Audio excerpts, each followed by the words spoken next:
so many you can choose from, but they both settle on a leopard. But there are more coincidences than these, if you consider this a coincidence. Let us remind ourselves that the ancient Egyptian language is Afro-Asiatic and it spans the entirety of upper equatorial Africa, from Somalia, West Africa, Northwest Africa, and Northeast Africa. And this Afro-Asiatic language is still captured within parts of the language.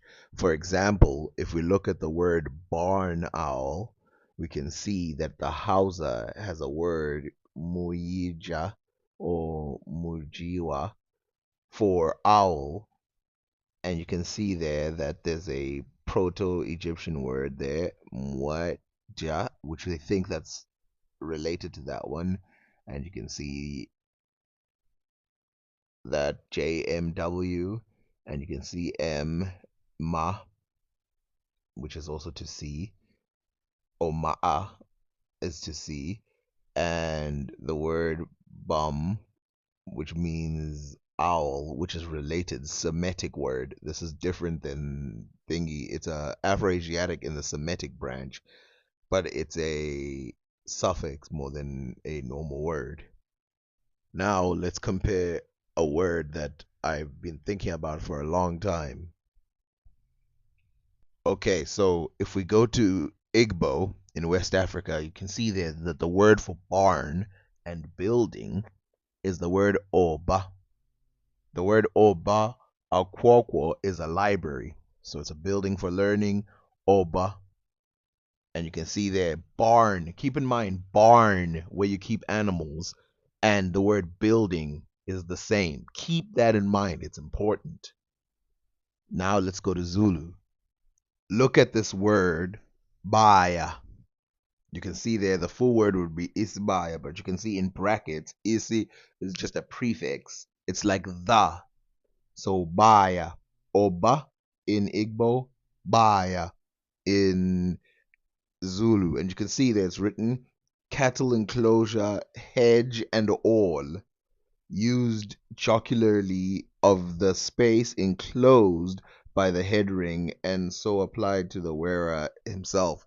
So those round buildings that I've shown you in Zulu, which are enclosures for humans and cattle, those buildings that I've shown you, they're called isbaya. It doesn't matter if it's for humans or not, they're called isbaya, enclosures. Also, the o in oba is also a prefix, so the word would be ba. So it's baya and ba. Now I know what you're thinking. Oh, okay, so these two languages are part of the Niger Congo languages. They might be two distinct language groups, definitely two distinct language groups, but we know they have a common origin, so this is no surprise. Well, that's good. But what about this one? If we see here, we looking at the Dinka language. This is a dictionary of the Dinka language. The Dinka language is in the Nilotic region where all the really dark-skinned black Africans are. And you see here this word gerbai. That word Baai means house. The ger means surround. And gerbai means set up a house, start a new home, marry. I shall first marry and then start a new house. Yen abigan tia babai loka. I don't know how to say that perfectly, but there it is. But if you see here, right underneath the word ger, right there, surround, make a circle. Make a circle for a hut. Remember that? Enclosure, a barn, go around. This will bring into context why I kept showing you those stone circles of Zulu, but I'll get back to that. Look at this part, right? By, you can see it there, Beei or Baai, and you can see there it's written abode, compound, habitation, homestead, group of houses, village, country, area. This is baai. You can see there, baai. This is the Dinka language. Let's remind ourselves, baya in Zulu, oba in Niger languages, including Igbo and Yoruba and all those, but I just pick one. And now let's move on to the Afro-Asiatic languages. This includes ancient Egyptian. So we can see here P and an R is one of the hieroglyphic adopted into the Proto-Sinaitic script, the earliest known alphabet writing system. It was used to represent the phenome B, as in bait or bite, the Canaanite word for house. Now I want you to keep that in your head. The Canaanite word, Canaanite is an Afro-Asiatic word, language for bite, and this is Proto-Sinaitic. This is the middle ground between ancient Egyptian and the Canaanite script. The Egyptian word is PR, pronounced ba or bar, for house, and the Canaanite word, which is related to this word, this is a definite fact. We know for a fact these words are related. Bite. So the Egyptian is bar, and the Canaanite word is bite. Even in Hebrew, to this day, we have bait. So let's explore this a little deeper because depth is important. Well, the word ba or bear or bear, how you want to explore it, which is related to the word bait or bait in Hebrew, and possibly related to all the other words that I just told you, which mean the same thing. Let's look at its hieroglyph. Its hieroglyph is a house, right? And we know this because of the Proto-Sinaitic script. I've already shown you that the letter B comes from this Egyptian house, but it's not a house as you know it.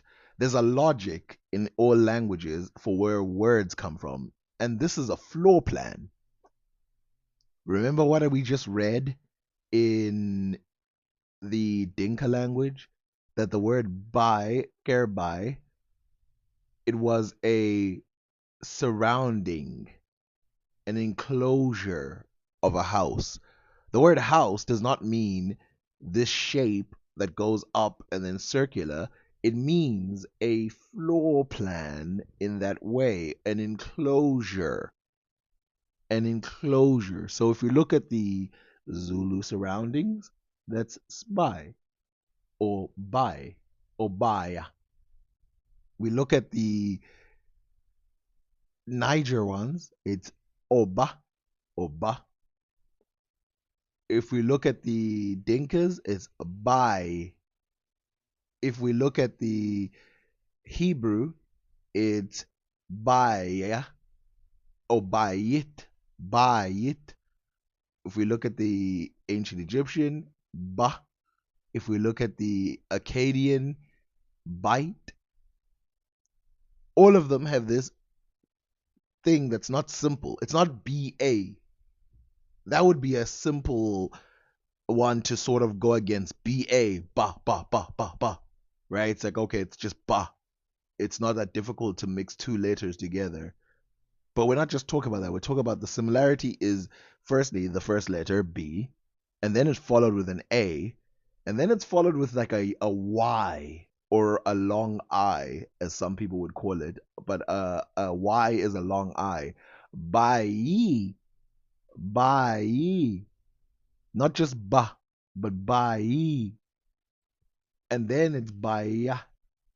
And you can see in the ones where this has disappeared, like the ancient Egyptian and the Igbo, it still captures it perfectly because you can compare the languages that are similar to it. So Oba, right, in the Igbo language, is comparable to Zulu. So you know that it's similar in that way.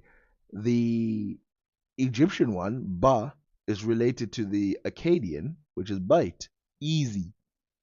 So you can see that the baai was always there.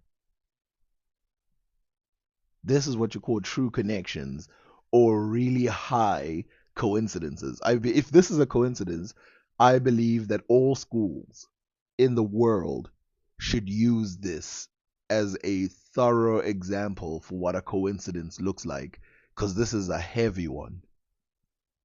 And that's all these words have in common. I have nothing else to tell you about these words. Actually, I have one more thing to say.